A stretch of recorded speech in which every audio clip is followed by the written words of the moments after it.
Hello friends, जय हिंद, Vande Mataram. Welcome back to our YouTube channel. Friends, आज हम बात करने वाले हैं कि भारत की, देखो हम बहुत बार बात कर चुके हैं कि भारत का एकमात्र विकल्प ये बचता है कि भारत को आत्मनिर्भर बनना पड़ेगा। अगर भारत आत्मनिर्भर नहीं बनता तो फिर आप सोवरेन होने का जो दावा है वो कर नहीं सकते। अब मैं कई बार ये जो टॉपिक है वो समझा चुका हूं, और अगर आप कहोगे तो फिर किसी और वीडियो में समझाऊंगा। अगर आप सोवरेन रहना चाहते हो, संप्रभु रहना चाहते हो, तो आपको आत्मनिर्भर बनना पड़ेगा। अब मैं ये नहीं कहता कि आप 100% कभी भी आत्मनिर्भर बन पाएंगे या सप्लाई चेन जो है उस पर आप निर्भर नहीं रहेंगे, ये नहीं कह रहा। मैं ये कह रहा हूं कि 60-70% जो है आपको आत्मनिर्भर बनना पड़ेगा। आज मैं आपके लिए ये बताने वाला हूं कि जो मैं बार बार कहता रहा हूं, क्या भारत सरकार इस पर कार्य कर रही है? हाँ, बिल्कुल, इस पर भारत सरकार लगातार कार्य कर रही है। और वो किस तरीका के जो नए नए जो एज कटिंग टेक्नोलॉजी जो है उसका प्रयोग करके आज भारत आत्मनिर्भर बन रहा है। और जैसा कि मैंने आपको बताया है कि शक्ति और शांति दोनों साथ साथ चलते हैं। अगर आप शक्तिशाली नहीं है तो फिर शांति की उम्मीद भी आप नहीं कर सकते। तो आज इस लेक्चर में आपके लिए पूरी तरीका से मैं बताने वाला हूं कि भाई कौन कौन से ऐसे हथियार हैं जो भारत जो है अब पूरी तरीका से स्वतः ही जो निर्मित कर रहा है और वो आत्मनिर्भर है। अगर हमारे पास ये शक्ति है, क्योंकि असली भाषा तो यही है, शक्ति की ही भाषा असली होती है। बाकी तो सब ये वसुदेव कुटुंबकम और ये सब तो ठीक है, अच्छा लगता है, अच्छी भाषा है। आज हम जो बताने वाले हैं वो मैं आपको बताऊंगा कि भारत जो है वो 5 नए शक्तिशाली हथियार कौन से हैं जो या तो आप कहिए कि जो हमारे आसपास जो रहने वाले देश हैं, चाहे तो वो खासकर चाइना से हमें ज्यादा प्रॉब्लम है। ये तो इधर तो जो वो अमेरिका का पिट्ठू है, वहां उसे हमें ज्यादा टेंशन नहीं है। वास्तव में जो असली दुश्मन है या असली एनिमी जो है वो है चाइना। आज के लेक्चर में मैं आपको बताऊंगा कि भारत ना सिर्फ यही डेवलप कर रहा है, भविष्य के लिए क्या डेवलप कर रहा है वो भी मैं आज आपको बताने वाला हूं। ये लेक्चर जो है कंप्लीट होने वाला है। अगर आपने पूरा सुन लिया ना तो आपको ये जो डिफेंस वाला जो पूरा, क्योंकि कुछ लोगों को बड़ा टिपिकल लगता है कि ये डिफेंस के जो नाम होते हैं ना, कि हथियारों के नाम अजीब अजीब से होते हैं, ये टेक्निकल जो टर्म होती है, तो आज मैं आपको समझाने वाला हूं कि ये सारा का सारा एकदम साधारण भाषा में। अब देखिए, भारत जो है आत्मनिर्भर की ओर जो है, निर्भरता की ओर जो है लगातार अपने कदम बढ़ा रहा है। भारत अपने हवाई प्रभुत्व पर डोमिनेंस के लिए, आपने देखा होगा कि अस्त्र 2 जो मिसाइल है उसका भारत ने जो है पूरी तरीका से उस पर अपना उसको डेवलप कर लिया है। अब जैसे कि आप देखेंगे अस्त्र 2, अस्त्र 3 भी जो है वो भी भारत जो है डेवलप किया है। इसी तरीका से आप देखेंगे कि भारत जो है 73M मिसाइल जो है, जो कि सुखोई के लिए डेवलप की है, वो भी भारत ने डेवलप की है। अब ये जो है अगर ऐसा होता है तो जो हमारा सामरिक बढ़त है, ये सब जैसा कि मैंने आपको 3-4 मैं विस्तार से भी आपको समझाने वाला हूं। ये जो सारा जो मैं ये डेवलप हम कर रहे हैं, इससे हमारी जो सामरिक प्रभुत्व जो है, स्ट्रेटेजिक जो डोमिनेंस है वो भी स्थापित होता है। उसी तरीका से मैंने अलग से एक वीडियो बनाई थी प्रिले मिसाइल के टॉपिक पर। तो प्रिले मिसाइल जो है वो भी हमने डेवलप की है और उसका जो परीक्षण भी अभी दिसंबर में हुआ है, जो कि 150 से लेकर के 500 किलोमीटर तक की टैक्टिकल बैलिस्टिक जो है मिसाइल है। और बैलिस्टिक नहीं, वो क्वाजी बैलिस्टिक है। मैंने वो समझाया था, वो मैं आपको अभी भी आप थोड़ा सा बताने वाला हूं। लेकिन यही नहीं, भारत जो है HGV, यही है इसकी फुल फॉर्म है, हाइपरसोनिक ग्लाइड व्हीकल। ये आने वाले समय में भारत को जो अर्थ का जो कक्षा होता है ना, अर्थ का जो पूरा क्लास होता है, उससे अपनी मिसाइल लॉन्च करने की शक्ति प्रदान करने वाला है। आज मैं आपको इन सभी के विषय में विस्तार से बताने वाला हूं कि ये सारा होता क्या है। अब जैसे आप अस्त्र 2 है, वो बोलते हैं VVRAM, यानी कि VVRAM जो क्या होता है, beyond visual air to air missile. यानी कि जो अस्त्र 2 है वो VVRAM है, जो कि रॉकेट जो है वो लॉन्च कर सकता है, ठीक है। और इसी तरीका से ये जो है एक तरीका से डबल पल्स रॉकेट मोटर से जो है लैस है। इसके अंदर जो लगी हुई है वो है डबल पल्स रॉकेट मोटर, ये लगी हुई है। और आप देखोगे कि इसका अगर आप नो एस्केप जोन, यानी कि अगर कहीं पर ये मिसाइल गिरती है तो इसका नो एस्केप जोन जो है वो लगभग आप 150 किलोमीटर का, मतलब जहां गिरेगा या इसकी जो अपनी क्षमता है वो 150 किलोमीटर के। ये सारी बातें आज मैं आपको 1 बाय 1 करके समझाऊंगा। और भारत जो है, भारत का जो HGV है वो अमेरिका का जो डिफेंस सिस्टम है, जैसे बोलते हैं थर्ड, वो भी इसको नहीं रोक सकता है। और क्यों नहीं रोक सकता वो मैं आपको समझाऊंगा आगे। और इसी तरीका से जो चीन का जो HQ9 शायद उसका है, HQ19 है ना, HQ19 जो है वो भी इसको नहीं रोक सकता है। क्यों नहीं रोक सकता वो मैं आपको समझाने वाला। क्यों? क्योंकि इसका जो पथ है वो जिग जैग होता है, यानी कि कब ये नीचे जाएगा, कब ऊपर जाएगा, कब साइड जाएगा, कब इस साइड जाएगा, उसको ट्रैक नहीं कर पाता, इसीलिए जो है। अच्छा, दूसरा क्या है कि वो ऊंचाई पे भी कम जाता है। तो बहुत सारी इसी वजह मैं आपको इसमें समझाने वाला हूं। और last not the least, FOBS, यानी कि FOBS जो है भविष्य में हम इसका भी जो निर्माण है वो कर रहे हैं। मैं आपको एक बार समझाता हूं, एक सेकंड रुको।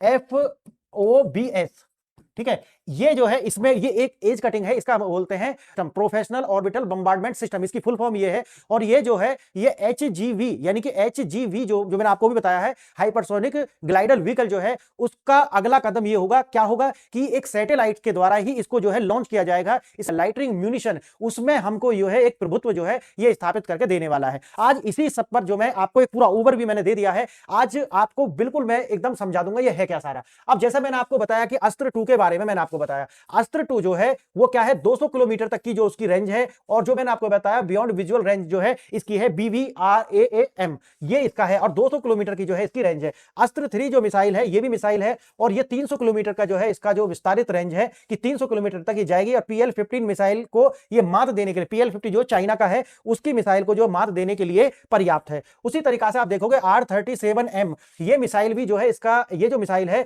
ये हमने सुखोई के लिए बनाया हुआ है, और ये वहां से लॉन्च होगा। इसी तरीका से हमारी जो स्ट्रेटेजिक एडवांसमेंट जो है वो इनसे बढ़ जाती है। और कैसे बढ़ती है, जैसे मैंने आपको बताया है कि हमारा जो मुख्य एक एनिमी है वो चाइना है, क्योंकि वो पड़ोसी भी और टेक्नोलॉजी में भी एडवांस्ड है, इसीलिए इसको हम कह सकते हैं। अब प्रिले मिसाइल जो इसके ऊपर मैंने वीडियो बनाया कि अभी दिसंबर में ही इसका जो टेस्ट है वो किया गया।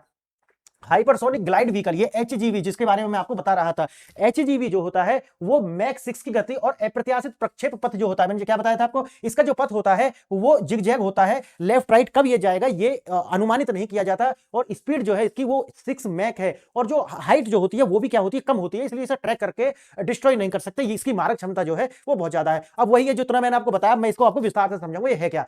भारत जो है इस तरीके के 5 हथियार जो है भारत ने बनाए हैं जो कि चाइना को डायरेक्ट जो है संतुलित करते हैं, और वन बाई वन करके आपको मैं इनकी जो तुलना भी दिखाने वाला हूं आगे।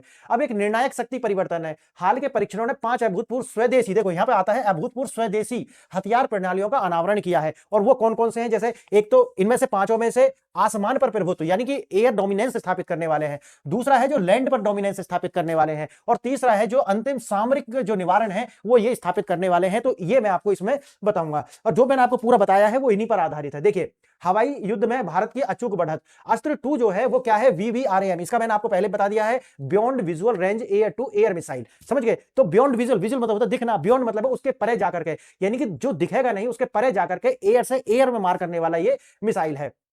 अब ये क्या है, डुअल पल्स रॉकेट मोटर, यानी कि डुअल पल्स का मतलब क्या है, जैसे पल्स होती है ना, वो जैसे आप हाथ का भी देखोगे अपना आर्टरी वगैरह में तो वहां लुप लुप होती रहती है, तो इसके अंदर जो मोटर है वो डुअल पल्स की है। अब ये जो इसे अंतिम चरण में उच्च गति, ये काम क्या करती है, जो डुअल पल्स मोटर क्या है, एक बार तो उसको पहली बार थ्रस्ट देने के लिए है, और एक बार जब वो अपने एक ऊपर एकदम क्लाइमेट पर है ना, ऊपर होगा एकदम चरम पर होगा, उस टाइम एक और बूस्ट दे करके उसको गति जो है वो प्रदान करने के लिए ये डुअल पल्स इंजन जो है वो काम आता है। अब यह भारतीय वायुसेना को किसी भी हवाई हमले में निर्णायक जो भूमिका है उसमें लाकर के सामना खड़ा कर देता है। अब ये मैंने जैसे कि आपको बताया है, अधिकांश ये जो मिसाइल है वो सारी की सारी डिफेंस के लिए होती हैं, उनका यूज जिंदगी में कभी होने वाला है नहीं। हाँ, टैक्टिकल जो मिसाइल्स होती है उनका प्रयोग हो जाएगा, जो मैंने आपको प्रिले जो है पढ़ाई थी, तो वो इसका इस्तेमाल होने की संभावना होती है। वो एक तो अमेरिका के खासकर जो पाकिस्तान है उसके जो आतंकवादी जो बाउंड्रीज या उनके जो स्ट्रक्चर्स जो होते हैं उनको डिस्ट्रॉय करने के लिए आवश्यकता होती है, और युद्ध में जो टैक्टिकल मिसाइल है उनका प्रयोग होगा। लेकिन इस तरीका के जो हाई एज कटिंग टेक्नोलॉजी के बड़े हथियार हैं इनका प्रयोग कभी भी होने वाला नहीं है, लेकिन जरूरी है। जरूरी क्यों है, डिफेंस के लिए, क्योंकि चाइना के पास है, अगर आपके पास नहीं होगा तो आप उससे एक कदम पीछे रह जाएंगे, और हम इतना अपनी सिक्योरिटी के साथ कंप्रोमाइज नहीं कर सकते। हम साधारण जिंदगी में ऐसा होता है, लेकिन हम हमारी जो आर्मी होती है उनको हमेशा तैयार रहना। अब वही है, जैसे ये उन्नत सीकर क्या है, डुअल पल्स रॉकेट मोटर इसके अंदर है, एक बार पहली बार थ्रस्ट देगा और एक बार जब वो अपने एकदम चरम पर होगा एक और थ्रस्ट दे करके उसको गति जो है वो बढ़ा देगा। अब ये VVRAM क्या होता है, beyond visual range air to air missile है, जो मिसाइल जो विमान के पायलट द्वारा देखा जा सकने वाली सीमा से कहीं अधिक दूर जाकर के अपने लक्ष्य को भेजता है, उसे बोलते हैं विजुअल, यानी कि बियॉन्ड विजुअल, जहां तक वो पायलट नहीं देख पा रहा वहां जाकर के ये मार करेगी, ये ऐसा बोलेंगे VVRAM। शक्ति का संतुलन वही है, जैसे आप देखोगे हमारा शक्ति का संतुलन किससे आएगा, चाइना से आएगा। पाकिस्तान से तो हमारी कोई तुलना है ही नहीं, क्योंकि पाकिस्तान के पास जो भी है वो सारा का सारा अमेरिकन असेट है, अमेरिका की बिना मर्जी के वो कुछ नहीं कर सकता, आप इतना समझिए, और उसको कभी भी इतनी अनुमति मिलेगी नहीं कि वो अमेरिका के हथियारों का प्रयोग जो है भारत पर करेगा। इसलिए हमारा जो असली जो दुश्मन है वो है चाइना, या आप कहो कि असली जो कॉम्पिटिटर है वो है चाइना। अब जैसे भारत के पास है अस्त्र 2, ये चाइना की एक PL-15 नाम की जो मिसाइल है ये उसको ही बैलेंस करने के लिए है। अब जैसे टोटल रेंज देखना, अब जैसे इसका टोटल रेंज कितना है, 200 किलोमीटर, वहीं आप चाइना का ये जो PL-15 जो है इसका भी कितना है, इतना ही है। अब PL-15 जो है जो कि पाकिस्तान को उन्होंने दी है उसकी रेंज कितनी है, 145। अब दोबारा देखना, नो एस्केप जोन देखना, यानी कि जहां गिरेगा वहां पर उनका कुछ भी नहीं छोड़ेगा, यानी कि बच करके, एस्केप मतलब होता है बच करके निकलना, आप एस्केप कर ही नहीं सकते वहां से, तो वो कितना है इसका अपना, कितना है, 150 किलोमीटर। ये देखो ये जो बताया हुआ है ये कम से कम बताया होगा, इससे ज्यादा ही होने की संभावना होती है, ये आपको पता होना चाहिए। अब यहां पर देखोगे इसका क्या है, पता नहीं है। क्यों नहीं पता, क्योंकि चाइना से कोई खबर बाहर आती नहीं है, इसलिए इसका पता ही नहीं है कितनी है, लेकिन हमें अपना पता है, और जो पता है वो सत्य नहीं है, जैसे मैंने आपको बताया है। अब जो पाकिस्तान के पास कितना है इसका, इसका जो नो एस्केप जोन कितना है 100 किलोमीटर। तो अब देखिए कितना हमें चाइना को जो है वो हमारा कॉम्पिटिटर है। अब देखना अस्त्र 2 की जो है 150 किलोमीटर नो एस्केप जोन अपनी श्रेणी में सबसे घातक बनाता है। पाकिस्तान जो है, मैंने जैसे कि आपको बताया, ये हथियार जो चाइना के हैं वो तो यूजफुल है नहीं, ना वो उन्हें चलाएगा ना चलाने की अनुमति होगी इसे। अब देखना अस्त्र 3 और R37M अब अस्त्र 3 क्या है, जैसे आपको पता है इसकी जो रेंज कितना है 300 किलोमीटर तक जाएगा, ठीक है। सामरिक महत्व क्या है, चीन की 200 किलोमीटर रेंज वाली PL-15 मिसाइल को सीधा जवाब देने के लिए और भारत को एक तरफा बढ़त यह प्रदान कर देता है। अब वही देखना, रूस के साथ बातचीत जारी है कि 250 किलोमीटर भारत को मिलने वाला संस्करण जो है वो एक सुखोई 13 MKI और 8 R37M मिसाइलें ले जा सकता है। ये 13 MKI जो है वो एक बार में कितना R37 की 8 मिसाइलें एक बार में कैरी कर सकता है। अब यह है कि ये जरूर हो जाएगा, इसका एक स्क्वाड्रन जो है, स्क्वाड्रन मतलब होता है एक खेप, ठीक है, वो हमें मिल जाएगा आने वाले भविष्य में। उसी के लिए हमने ये R37 जो है ये मिसाइल हमने तैयार की है। अब आता है पिरले। पिरले के ऊपर अलग से मैंने वीडियो बना दी है, अगर आप कहते हैं तो आप मेरा जो लिंक दिया हुआ है कमेंट बॉक्स में, वहां क्लिक करके आप मेरे टेलीग्राम को ज्वाइन कर ला, सारी वीडियो और सारी PDF आपको वहां पर मिल जाएंगे। अब है सीमाओं पर अचूक और तीव्र प्रहार। पिरले जो है वो टेक्टिकल मिसाइल है, इसके ऊपर मैंने अच्छे से बताया हुआ है। और टेक्टिकल मिसाइल उसकी जो रेंज है वो लगभग 150 किलोमीटर तक आती है, यानी कि जितने बंकर वगैरह जो होते हैं और जो उनका लॉजिस्टिक जो होता है, जो कैरी करता है सामान, उसको डिस्ट्रॉय करने के लिए ये जो हमारा बॉर्डर होते हैं उनके आसपास ये कार्य करती है। और ये जो टेक्टिकल मिसाइल है ये बहुत ही ज्यादा जरूरी है। अब जैसे मैंने आपको बताया ये क्या है, ये एक वारहेड जो होता है, वारहेड मतलब होता है जो मिसाइल के ऊपर जो लगा होता है ना, ये वारहेड का मतलब पेलोड जो ले जा सकती है वो। अब वो क्या है भाई, जो पेलोड ले जाएगी तो आप उसे परमाणु हथियार यानी कि परमाणु भी कैरी कर सकती है, और जो साधारण जो है वो भी जो है कन्वेंशनल भी जो है कर सकती है। अब आप देखिए पाकिस्तान केंद्रित, पाकिस्तान को जो सेंटर हमने मान के देखा है, मैंने जैसे आपको बताया है, तो आतंकवादी जो ठिकाने हैं उनको डिस्ट्रॉय करने के लिए ही इसका जो प्रयोग है वो होने वाला है आने वाले भविष्य में। पिरले की मुख्य विशेषताएं क्या है, वही है 150 किलोमीटर से लेकर के 500 किलोमीटर तक की जो रेंज है वो इसकी होती है। और एक टेक्टिकल ये मिसाइल है, भारी पेलोड कैरी कर सकती है। और क्या है, और इसको जो है त्वरित फायरिंग, लगातार जो है इसको फायर कर सकते हैं, लगातार छोड़ सकते हैं। और कैनिस्टर और मोबाइल, कैनिस्टर का मतलब है कि आप ऐसा देखिए, जैसा कि पिनाका के ऊपर भी अलग से वीडियो बनाई हुई है, पिनाका और मल्टी लॉन्च सिस्टम से लॉन्च किया जा सकता है। आपने देखो ये देखा होगा, यहां पर क्या होता है कि कैनिस्टर बना होता है और उसके अंदर कई सारी मिसाइलें आती हैं, है ना। जैसे पिनाका के अंदर कितनी थी, 12 थी शायद, है ना, 12 थी। तो इसके अंदर भी क्या है, ये भी मल्टी है ना, कैनिस्टर के अंदर कई सारी मिसाइल आ सकती हैं। तो कैनिस्टर बेस्ड है और मोबाइल है। पिनाका जैसे मल्टी लॉन्च सिस्टम से लॉन्च किया जा सकता है, जैसे अत्यधिक मोबाइल और मोबाइल का मतलब यहाँ पे क्या है कि चलते हुए व्हीकल से, चलते हुए व्हीकल से इसको जो है, इसके ऊपर अलग से वीडियो बनाई हुई है, आप उसे देख लेंगे। तो जब भी व्हीकल चलेगा तो उसको फिर ट्रैक जो है, जैसे जहां से मिसाइल आएगी तो दुश्मन क्या करेगा, वहीं पर यानी कि उसी लोकेशन पर ट्रैक करके आपके ऊपर गोला छोड़ेगा या उधर से मिसाइल गिरेगा। लेकिन ये क्या है, मोबाइल है, चल रहा है। तो अगर ये चल रहा है तो इसका मतलब है कि इसको ट्रैक करने के लिए फिर आपको अत्याधुनिक तकनीक की आवश्यकता पड़ेगी, और अगर नहीं है तो फिर आप इसको टारगेट नहीं कर पाओगे। तो पाकिस्तान जैसे जो देश है वो इसको कर पाएंगे नहीं। अब आता है हाइपरसोनिक युग का आरंभ। अब जितने भी आप देखोगे, जितने भी अभी 2025 के अंदर जितने भी हथियारों का ये जो टेस्टिंग हुई है उनमें आप मिसाइल देखोगे तो वो हाइपरसोनिक मिसाइल है। और नई जो टेक्नोलॉजी आ रही है वो है HGV। इसके विषय में मैं आपको बताऊंगा अभी आगे। ये भविष्य की टेक्नोलॉजी है और अभी भी इसका जो काम है तो वो तो कार्य है, लेकिन आने वाले भविष्य में ये हमें बहुत ज्यादा आगे लेकर के जाएगा। देखो, भारत अब हाइपरसोनिक हथियारों के एक विशिष्ट क्लब में जो है शामिल हो गया है। हाइपरसोनिक ग्लाइड व्हीकल जो HGV, ये मैंने आपको शुरू में बताया है, एक ऐसी तकनीक है जो पारंपरिक बैलिस्टिक मिसाइल से मौलिक रूप से भिन्न है। क्योंकि जो बैलिस्टिक मिसाइल है वो क्या करती है, इससे पैराबोलिक जाती है, लेकिन जब HGV उसके अंदर आता है तो ये जो पथ है, ये जो पथ है उसको क्या हो जाता है कि आप ये पथ क्या कर सकते हो, नीचे कर सकते हो, कम कर सकते हो, इस तरीके से बाद में जाकर के वो जिग-जैग पथ पर जाएगी। और अगर जिग-जैग पथ वो बनाती है तो फिर आप उसको प्रिडिक्ट नहीं कर सकते कौन, अगर दुश्मन देश के पास क्या होगा, इसको ट्रैक करने के लिए जो उनका अपना एयर डिफेंस सिस्टम है वो इसको ट्रैक ही नहीं कर पाएगा। और शूट आउट करने का फिर मतलब ही नहीं बनता अगर ट्रैक नहीं करोगे तो आप। अब बात आती है कैसे काम करता है अप्रत्याशित पथ वाला। अप्रत्याशित पथ किससे, HGV से आएगा। अब देखना, ये बूस्टर होता है यहां पर, फिर उसके बाद में क्या है, बैलिस्टिक मिसाइल तो इस तरीके से जाएगी। लेकिन इसमें क्या होता है कि यहां से बूस्ट होता है, यहां से बूस्ट हुआ, बूस्ट मतलब है आप थ्रस्ट दोगे, तो थ्रस्ट होने के बाद में यहां पर क्या होगा, जो उसके वार हेड है, ये जो होता है ना आगे लगा हुआ जो होता है, इसे बोलते हैं वार हेड। तो वार हेड जो है वो अलग हो जाएगा और सेपरेट होने के बाद में ग्लाइड व्हीकल बूस्ट से वो अलग हो जाता है। ग्लाइड व्हीकल HGV टेक्नोलॉजी वही।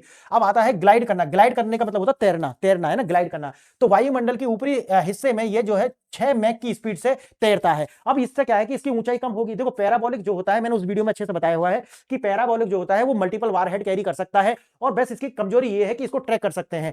इसकी विशेषता ज्यादा ये है कि इसको जो है आप जब ये ऊपर जाता है तो जो उनका एयर डिफेंस सिस्टम होता है उसे कंफ्यूज कर देता है, क्योंकि मल्टी वारहेड इसके अंदर होते हैं। कुछ ऐसे होते हैं जो और जो क्या होते हैं, सिर्फ दिखाने के लिए होते हैं, लेकिन एक उसके अंदर होता है जो ओरिजिनल होता है, जो मिशन को या टारगेट को एकदम उस पर जाकर के लगेगा। लेकिन लेकिन उनके जो एयर डिफेंस सिस्टम है, अगर इस पर आपने मानो 20 या 30 जो है लगा करके भेज दिया वारहेड, जब वो जाकर के टारगेट करेंगे तो एयर डिफेंस सिस्टम ये कंफ्यूज हो जाएगा कि इनमें असली कौन है और ये नकली कौन है, इसको मतलब शूट आउट किसको करना है। तो ये मैं आपको बताने की कोशिश कर रहा हूं। लेकिन यहां पर क्या होगा कि ये जो है गति 6 मैक है और जो है इतनी नीचे चल रहा है कि इसको ट्रैक ही नहीं कर पाएंगे। क्लियर है ये बात? अब देखो, हाइपरसोनिक ग्लाइड व्हीकल एक अप्रत्याशित पथ जो है बनाने के लिए इस टेक्नोलॉजी का प्रयोग होता है और यही वाला पथ है। देखिए इस तरीका से जा रहा है, ग्लाइडिंग करते हुए, तैरता हुआ जा रहा है।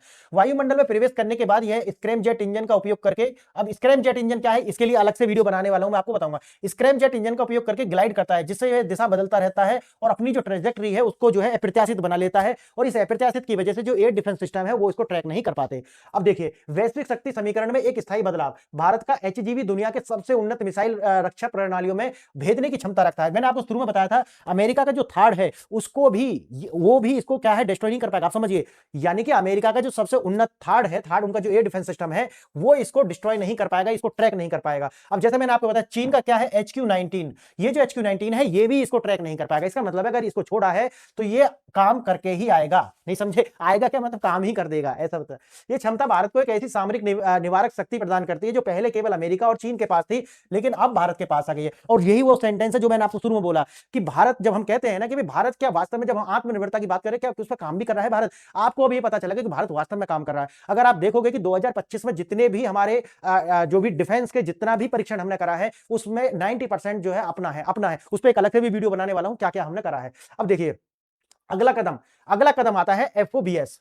एफओबीएस की फुल फॉर्म क्या है? एफओबीएस की है फ्रैक्शनल ऑर्बिटल बम्बार्डमेंट सिस्टम। एफओबीएस जो है ये क्या करेगा, ये देखो, ये है अर्थ का पूरा कक्षा। अर्थ की कक्षा में क्या करेगा, ये हमें यहां पर ऊपर एक लाइटरिंग म्यूनिशन की तरह इसको जो है कक्षा में घूमता रहेगा और जब इसको सिग्नल मिलेंगे तो ये टारगेट को हिट करेगा। आप सोचिए, लाइटरिंग म्यूनिशन की तरह ये जो कक्षा में घूमता रहेगा, जैसे कक्षा में इस तरीके से चक्कर लगा रहा है, लेकिन जब इसको जो है हम संदेश देंगे कि आपको कहां हिट करना है, ये जाकर के वहां हिट करेगा। आप सोचिए, भारत इस पर कार्य कर रहा है। अगर ये जब ये कार्य हम कर लेंगे तो आप सोचिए दुनिया में कहीं पर भी किसी भी ठिकाने को हम जहां चाहें वहां हिट कर सकते हैं। क्लियर है ये वाली बात? अब देखो, यह प्रणाली भारत को किसी भी समय किसी भी दिशा में दुनिया में कहीं पर भी हमला करने में सक्षम बना देगी। और जो मैं शुरू में बोलता था कि भैया आपको अगर शांति चाहिए तो उसका रास्ता और सिर्फ शक्ति से निकलेगा, और शक्ति अगर है तो शांति आपको मिल जाएगी। और भारत में अगर शांति चाहिए तो भैया शक्ति ये हमें अपनानी ही होगी। अब देखिए, एक एकीकृत मारक क्षमता। अब यहां से क्या होगा कि एक रणभूमि के नियंत्रण, 500 किलोमीटर तक की जो है प्रहार की क्षमता हमें प्रदान हुई। ठीक, दूसरा हमने बताया एचजीवी ग्लाइडिकल जो व्हीकल है। दूसरा है हवाई प्रभुत्व जो है, उसमें मैंने आपको बताया किस तरीका से जो अस्त्र की जो मिसाइल है 1, 2 और 3, इसी तरीका से जो ग्लोबल रीच जो है वो हमारे पास आ जाती है। कितना? 15,000 किलोमीटर की ग्लोबल रीच है। ये हाइपरसोनिक जो प्रहार करने की जो क्षमता है उससे हम इस तरीका से पूरी दुनिया को एक बार में कवर करेंगे। ये हथियार अलग अलग नहीं है, वे एक ही करत प्रणाली है। जितना भी मैंने आपको बताया है, एक जमीन से हो, हवा से हो या फिर समुद्र से हो, ये सारे के सारे अब इंटीग्रेटेड है। ऐसा नहीं साइलोज में इन्हें देखने की आवश्यकता नहीं है, ये अलग अलग बटे हुए नहीं है, बल्कि जब ये अटैक करेंगे तो ये इंटीग्रेटेड फॉर्म में करेंगे, एक साथ सारे जो है तीनों फोर्स अटैक करेंगे अगर वो ये सब कुछ देखती हैं। अब देखिए, यह केवल रक्षा प्रौद्योगिकी नहीं है। मैंने शुरू में क्या बताया था आपको कि यह रक्षा प्रौद्योगिकी नहीं है, बल्कि यह संप्रभुता, स्वाभिमान और आत्मनिर्भरता से ही आएगी ये दोनों चीजें, संप्रभुता और स्वाभिमान। देखो, स्वाभिमान तो जब हम जितने भी हम निर्माण कर रहे हैं उससे स्वाभिमान बढ़ेगा, लेकिन सबसे जो इसमें बड़ी जो बात है वो है संप्रभुता। अगर हमारे पास ये है, आपने देखा ना कि किस प्रकार से वेनेजुएला के राष्ट्रपति को उठा करके ले गया अमेरिका, क्या वो संप्रभु राष्ट्र है? नहीं है, क्योंकि उनके पास परमाणु हथियार नहीं है, उनके पास अपने आप को बचाने के लिए डिफेंस नहीं है। इसीलिए अमेरिका जैसे जो देश है वो गरिबान पकड़ करके उसे उठा करके वहां से ले जाते हैं। तो हम उस देश का क्या कोई स्वाभिमान बचा? नहीं बचा, पूरी दुनिया हंस रही है।